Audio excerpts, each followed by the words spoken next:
Welcome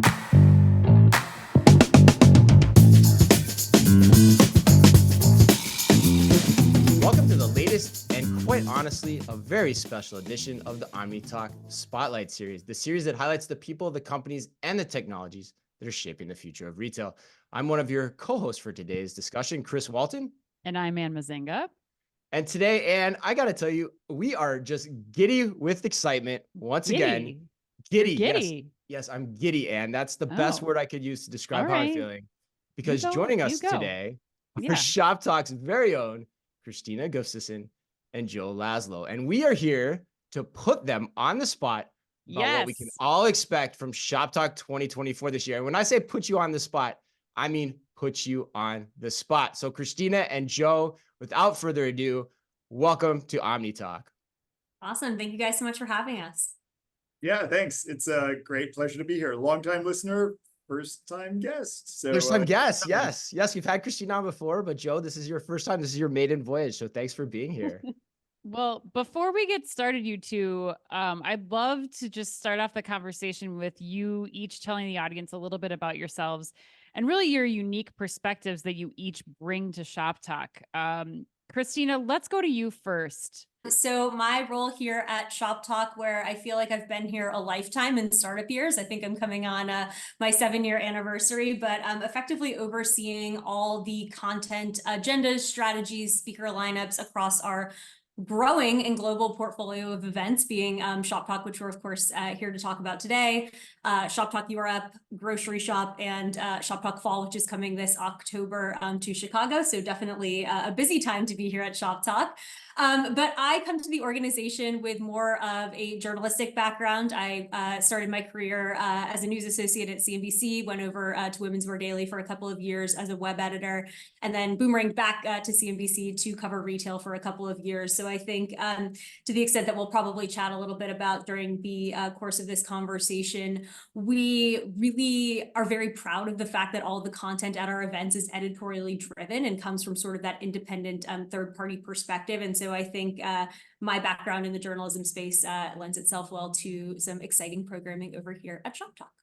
Absolutely. Also, Krystina is not just a journalist, not just running content at Shoptalk. She is also one of the best trivia partners you could ever have of all time. Krystina and I, we tackled trivia when I was down visiting in Atlanta a few months ago. And let me tell you, you want Krystina on your team. Joe, let's go to you next. Hard act to follow, Joe. Yes. Well, Joe, we haven't played trivia together yet, so we'll see. I bet you're very good, though. Joe's probably pretty good at trivia. I'm pretty good depending on category. I go very deep on science and nature and arts and literature. If you need a sports partner, I'm not so great, but category-wise, I'm pretty good. I like Krystina, I've been at Shoptalk for a while. I'm coming up on 6 years, which is kind of amazing to me. It's been really fun. I think one of the things that I love about the role is just how much retail has changed from one year to the next. And Shoptalk is a very unique vantage point from which to watch that change and to talk with some of the smartest people thinking about and leading the change as it happens.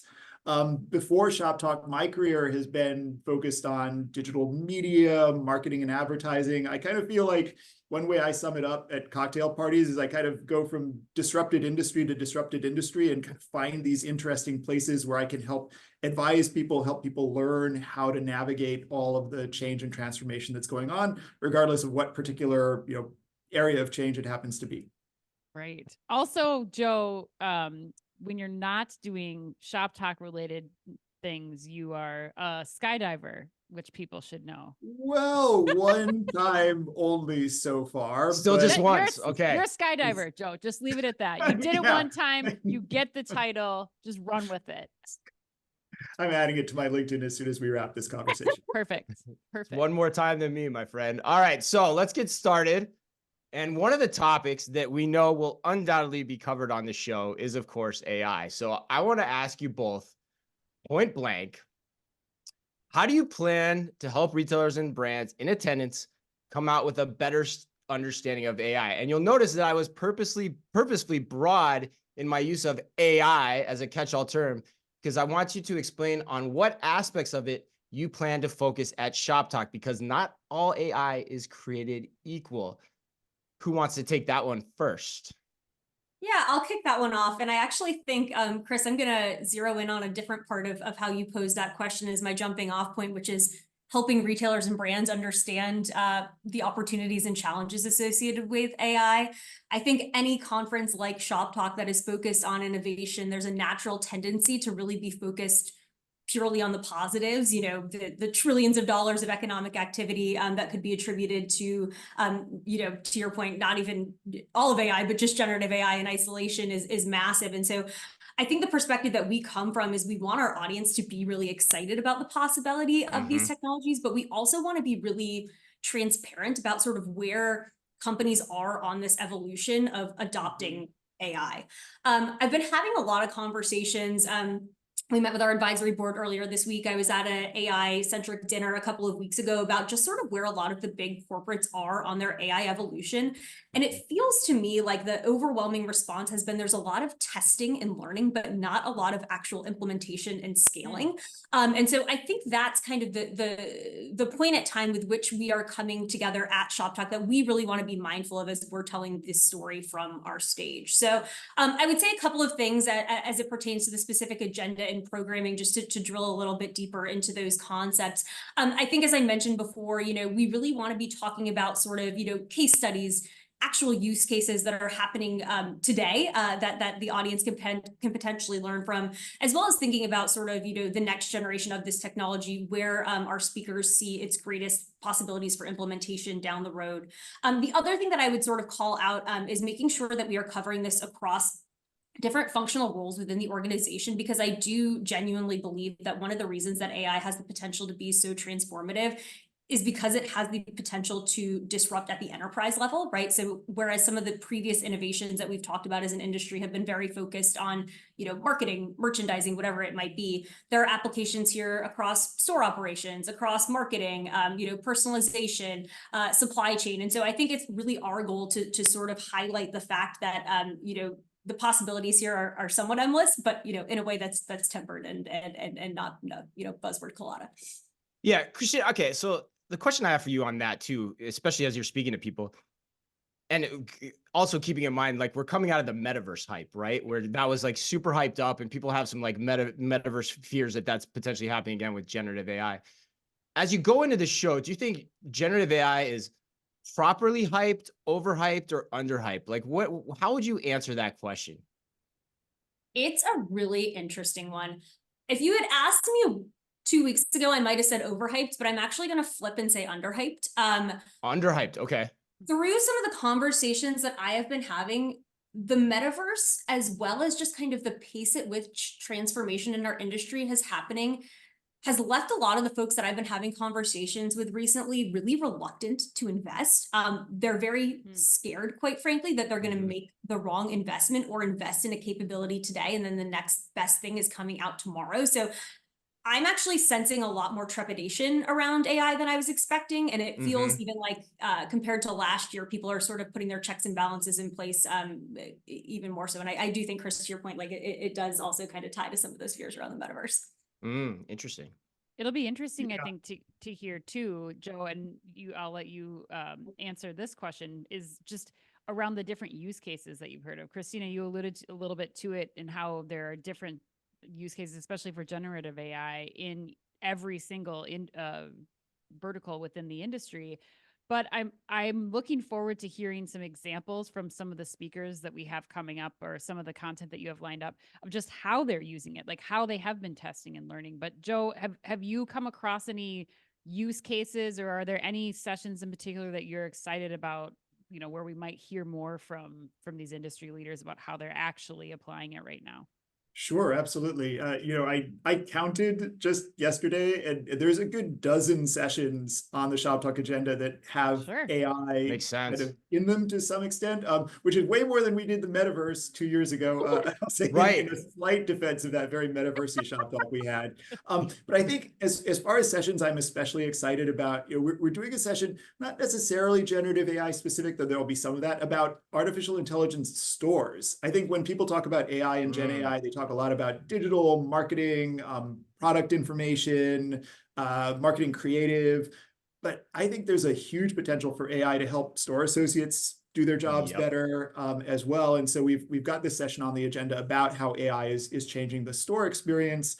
We've got Lowe's on that session, Domino's and PacSun all kind of talking about different applications of AI in the store, in the physical world, as opposed to in the digital world. So that's one I'm really excited about. As far as generative AI specifically, we've got a session focused on case studies. One of the speakers there is Ting Tsai, who's the Chief Digital Officer at Rakuten. I think most of us in the States think of Rakuten and think of Rakuten Rewards, the kind of incentivized buying and getting cash back program. But Rakuten in Japan is a giant marketplace. They kind of operate across all retail verticals. And I think it's going to be really interesting to hear him talk about some of the generative AI tools that they're putting in their small merchant partners' hands around, again, kind of helping them tell their stories better in ways that resonate more with customers who are finding new brands, new retail opportunities through the marketplace that they operate there.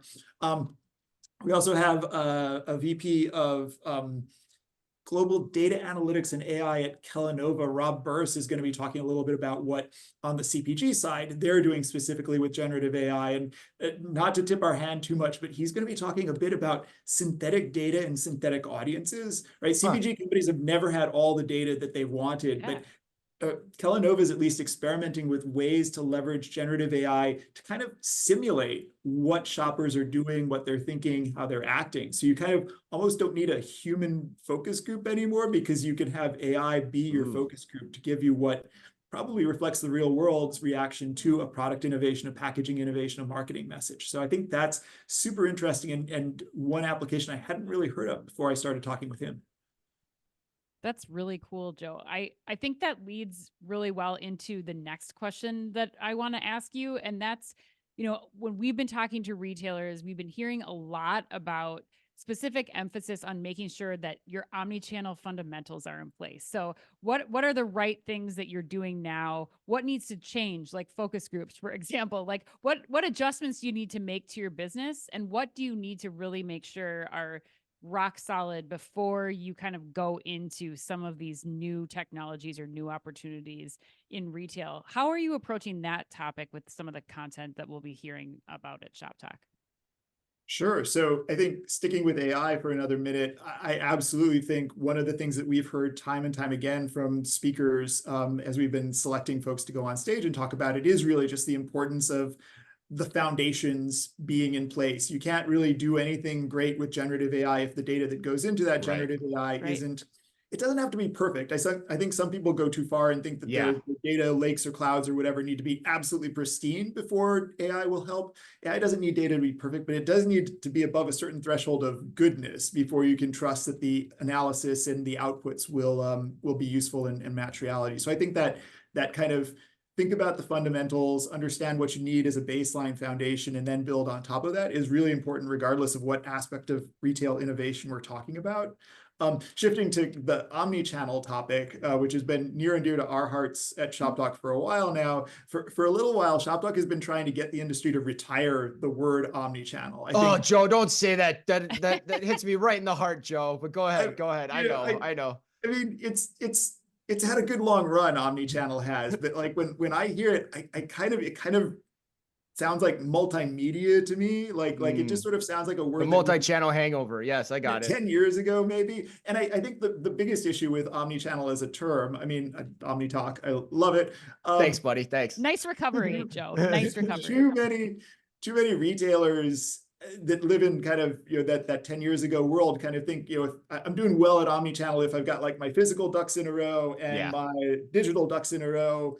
Right. And like these days, it's all one giant flock of ducks. And if you still kind of think in that sort of siloed way and think that you're doing well as long as your e-com is working and your physical is working, you're kind of missing so many opportunities because we all kind of live a much more fluid back and forth between the digital and the real world life these days. And so retailers need to kind of reflect that as well. And so the phrase that we've been using for the last year is unified retail or unified commerce. There'll be a lot about that at Shoptalk Fall, which Krystina mentioned at the outset of the conversation. There's quite a bit about it here at Shoptalk in Vegas as well. So unified retail, again, this idea that omni is super important, but omni in that older sense of kind of executing right in a silo is where we're trying to move the industry away from.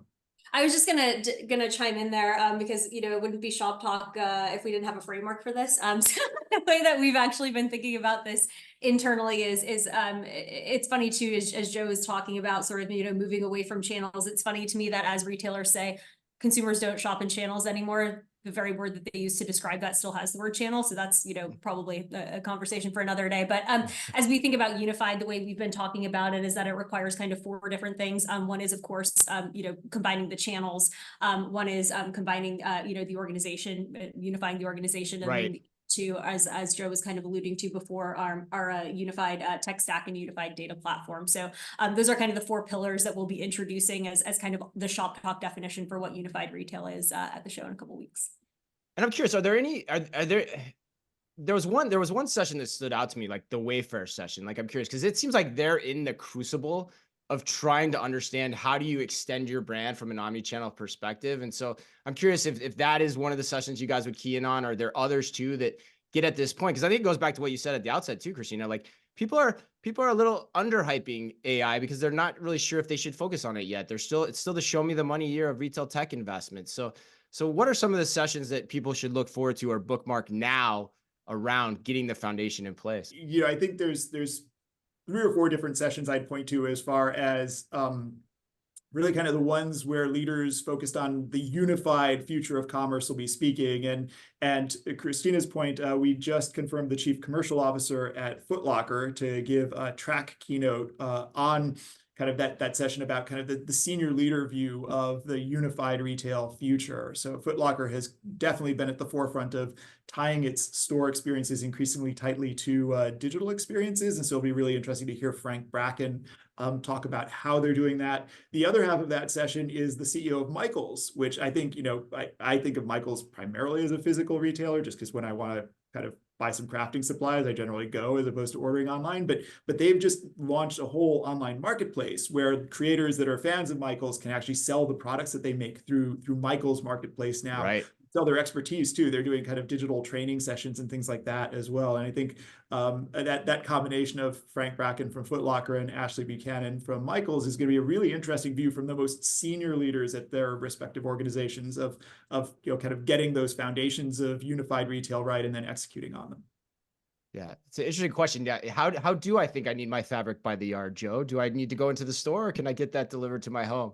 All right, well, let's shift gears a little bit. So one new topic that I don't think Ann and I have seen it on the agenda in the past, and I know you guys will call me out if it has been there and we just missed it. So please do if I got this wrong. But it looks like you're leaning a lot more this year into employee safety and shrink. No surprise on the latter part, but why is that? And what do you hope to impart on the audience around those topics particularly?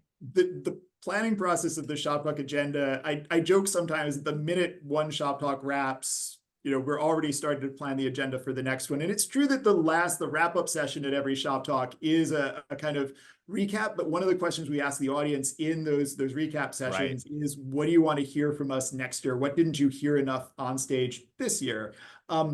So, kind of, I would say it wasn't right after Shop Talk, but in the summer and fall of last year, as we were really blocking out what we wanted to put on the agenda, it was really that moment when there was a lot of talk about store safety, organized retail theft, not just store safety, but associate safety as well. So we thought a lot about how to cover it. And I think as you see the steps that retailers are taking to combat all of those challenges, they kind of tend to come across as fairly not customer friendly. They're kind of the opposite of, kind of that strong imperative towards making shopping more frictionless, more friendly, more personalized, more convenient in store.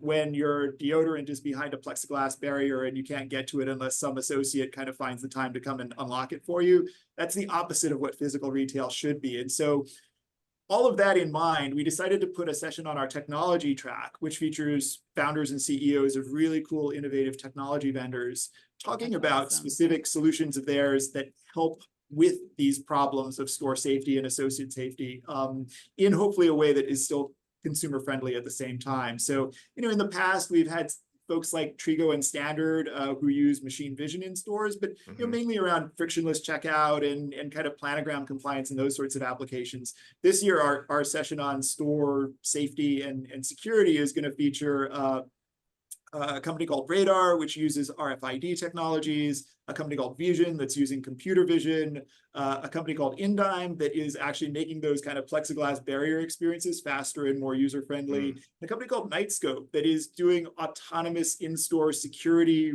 robots. So I think, 4 very different applications that retailers are beginning to try as they look to make stores still friendly and frictionless, but also very safe as well.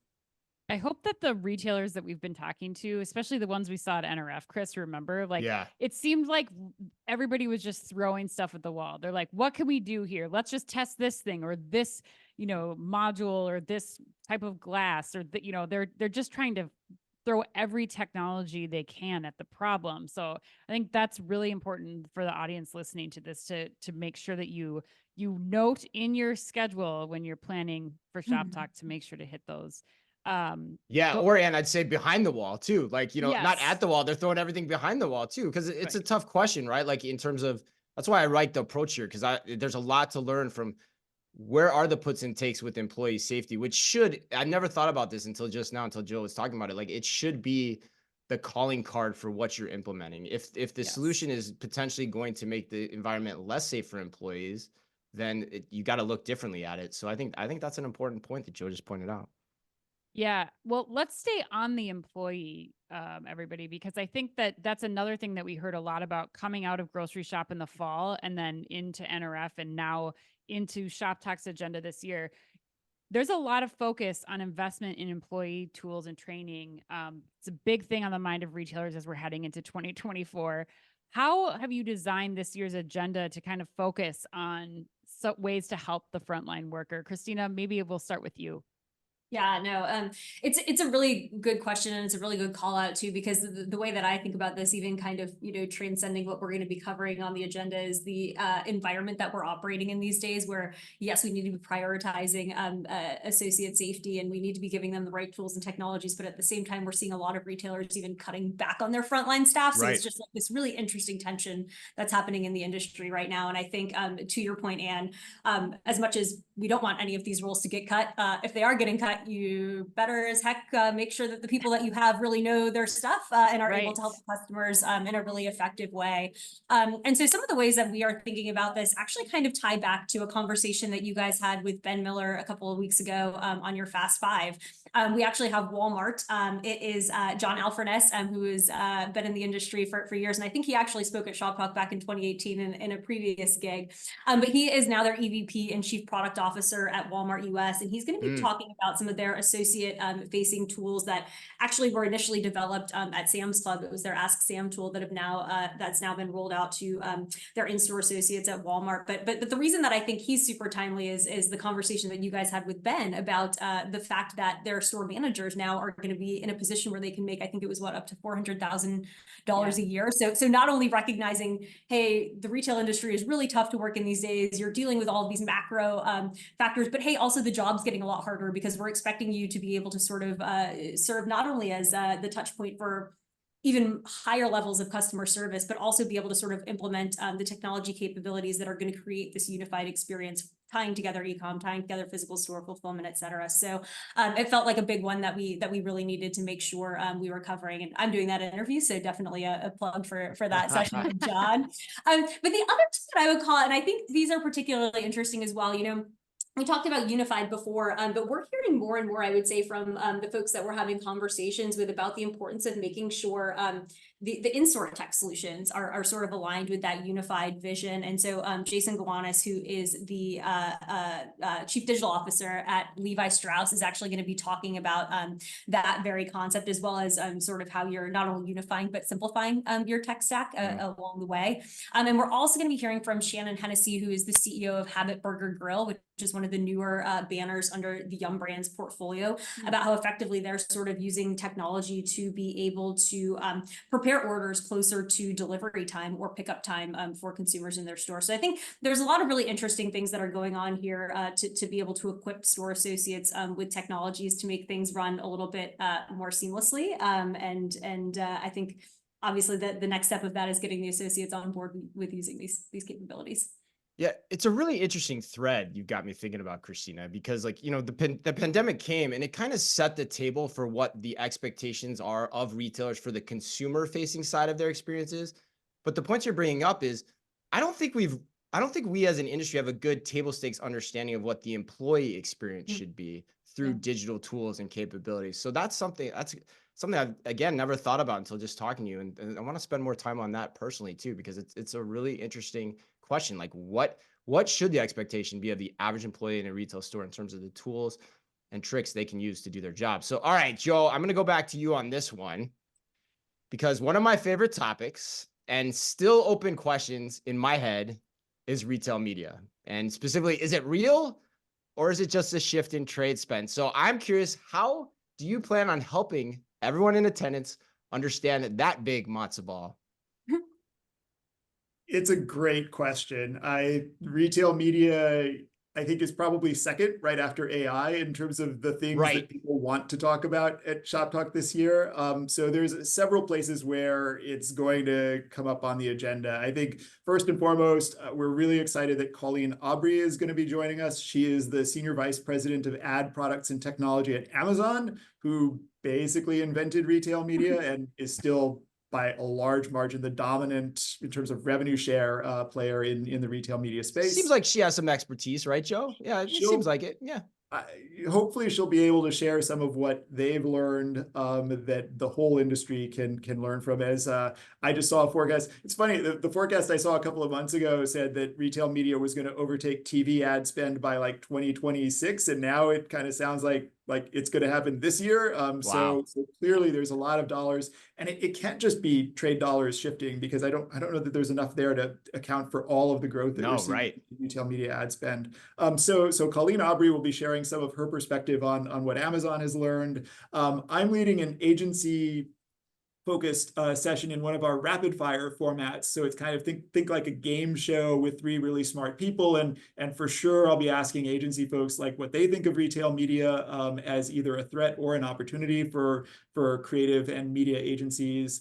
And then we're doing a retail media focused session where rather than having the retail media networks themselves extol their own virtues, which they'd all love to do, we're going to have two brands, two folks who are buying retail media, talk about what they're getting from their partners, what they're still lacking when it comes to data, standards, reporting, anything like that.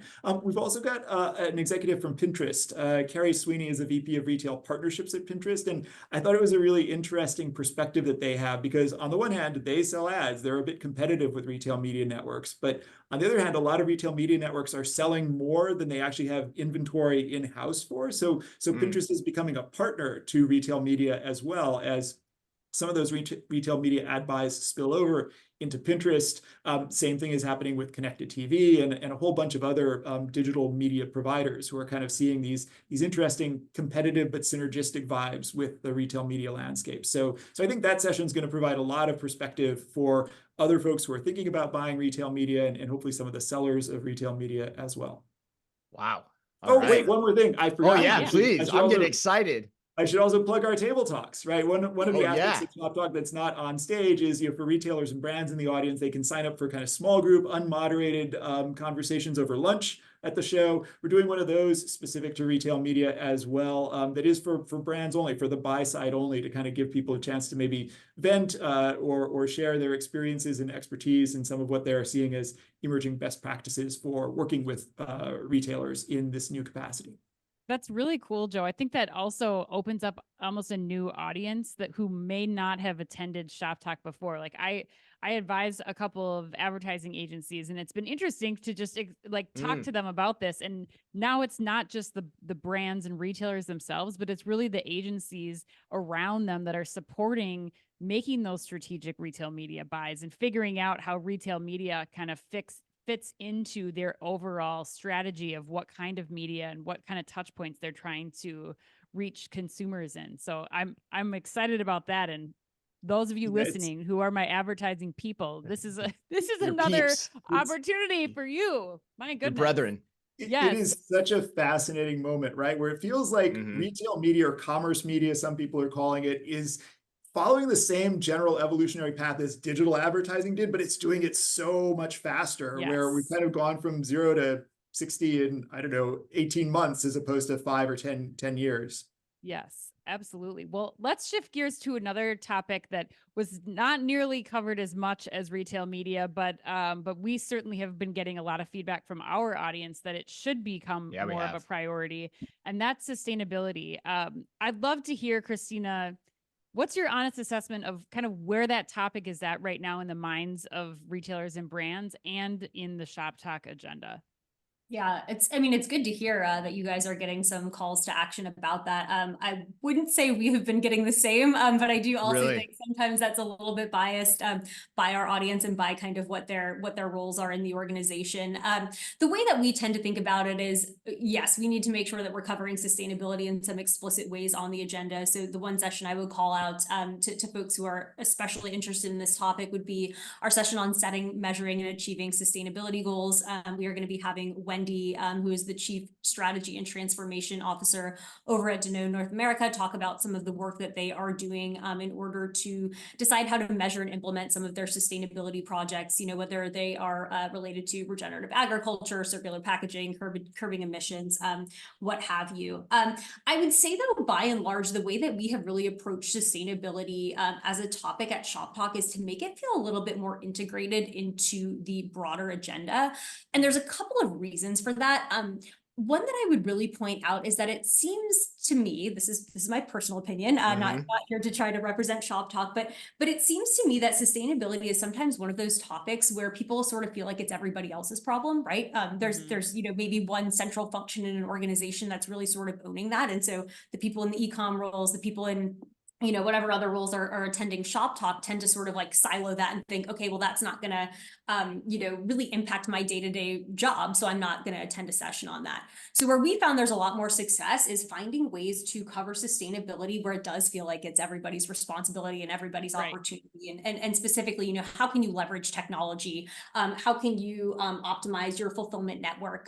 You know, things like that can really sort of help you move the needle within your own function in the organization. So along those lines, I would say, you know, a couple of other ways that we are covering this topic. We're going to be having Shailesh Jajurakar, who is the COO from Procter & Gamble, P&G. He's going to be in our keynote stage talking about how they at P&G are digitizing their supply chain, you know, just kind of to help with things like demand forecasting, and to really sort of help make their supply chain more efficient and, of course, at the same time, more sustainable. And then along a similar line, talking about topics like improving demand forecasting and inventory planning. Again, in a similar vein, it sort of ticks both boxes. It helps you operate not just more efficiently, but also in a way that's better for the planet. I love that sentiment, Krystina, because I think that's, you know, we were just talking with Ben about this on our Fast Five a couple of weeks ago about how, you know, innovation can't be separated from the industry. It's like sustainability can't be separated from the day-to-day of the industry anymore too. And so I'm glad to hear that, well, it's not going to be a track which people can be like, I've got something else that's not pertinent to my day-to-day in the business, that you're going to really be keeping that as a consistent thread through the content. Yep, exactly.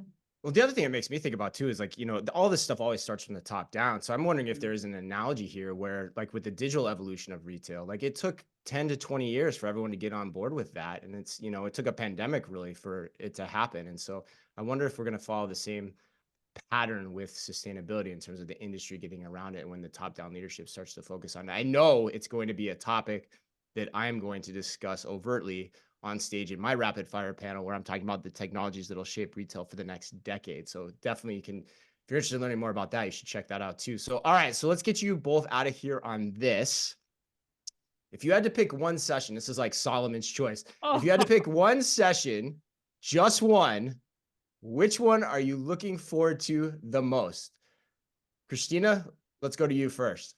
I hate having to pick my favorite child. It's, you know, it's tough. We're very close to this agenda for a full calendar year. It breaks my heart, but I have decided. And I'm going to leverage my background as a reporter to give you my answer so that it feels as unbiased as it possibly can. But my pick number one is definitely Tony Spring, who is going to be delivering a keynote on the first day of the show. He will have been in the CEO role at Macy's for a number of weeks. When he hits our stage, he will actually be presenting his go forward strategy for the company from our keynote stage. So I think everyone knows, Jeff Gannett recently left. He had been implementing what he called the Polaris strategy there. So thinking about things like, off mall, smaller locations, really leaning into private label. And so I'm really interested to hear how much of that strategy is going to continue under Tony and what's going to be new. Awesome. That's a good pick. That might be my personal favorite too. I don't know. I have to think about it more. But Joe, what about you? Put you on the spot. Krystina kind of stole mine. I know, right? I've been a Macy's fan for a good long time now. I'm going to cheat a little bit and say it's so tempting to say that hearing from the two presidents of Mattel who are going to have on the Monday of the show, talking about kind of how that brand is reinventing itself would be my favorite. But having name dropped that, I'm going to say I'm most looking forward to a session we're doing on Sunday about legacy brands reinventing themselves for new generations. This is one of our track sessions. It's absolutely stacked. And I think, Shoptalk has always been a venue for up and coming new disruptive brands to tell their stories. And we have a lot of that on the agenda. But I think the last few years have been kind of really interesting for brands that have been around for a while, really to kind of seize some of those new digital tactics and technologies and use them to reinvent themselves. So this session about legacy brands, we got the CMO of Crocs, the CEO of Forever 21, the president of the Americas and Global from Taco Bell, all just kind of talking about what they're doing with their brands, the technologies and people skills that they're deploying to stay at the forefront of the imaginations, the hearts and minds of consumers, both old and young. So I'm really excited to hear that set of conversations. Oh, Winnie's great. We talked to Winnie last year, and that woman, CEO of Forever 21, Winnie Park, she's a fun one to talk to too. I think both of those sessions are going to be just excellent, and especially Tony Spring. I have a feeling we're going to have a full standing room only experience for that conversation. That's a pretty big get for both of you. Well, I want to thank you both so much for joining us today. You were so fun, so insightful as always. We need to wrap up though with this very important detail. One, when is Shoptalk? And two, how do people register? Krystina, you want to take that one? Sure. So Shoptalk is coming to a Mandalay Bay near you, starting on St. Patrick's Day. So March 17th to the 20th are the days of the show this year. So slightly earlier than it's been in the past. But hey, you can still watch your March Madness games while you're dipping in and out of sessions. You can play some bets while you're there as well. Not to encourage that, but if you're there, you keep it fun. You're already there. Why not? But aside from that, in terms of key dates to make sure you are registered by, we would say February 23rd is definitely the date for everyone to mark on their calendar. So that is coming up very, very quickly. It is this Friday.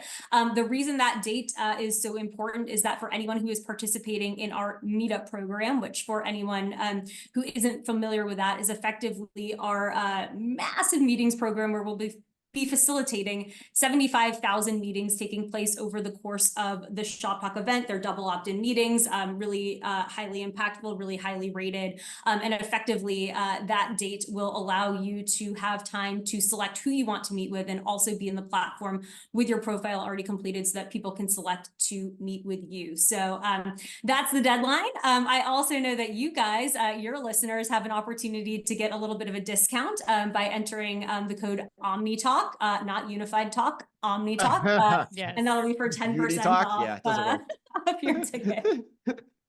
Krystina did that better than you have in the past. I know she remembered OmniTalk, not OmniTalk starts with an O. Yes, I Yeah. resemble that remark, and yes, I know I will never live that down. But thanks for always twisting the knife. Yep, it's good. It's good. It's my job. Well here. done. Well My done. job here. Well done. Well, that wraps us up. Thanks so much, Krystina Gustafson and Joe Laszlo, for sitting down with us today. And thanks to all of you for listening. We'll see you in March at Shoptalk. And as always, on behalf of all of us here at OmniTalk, be careful out there.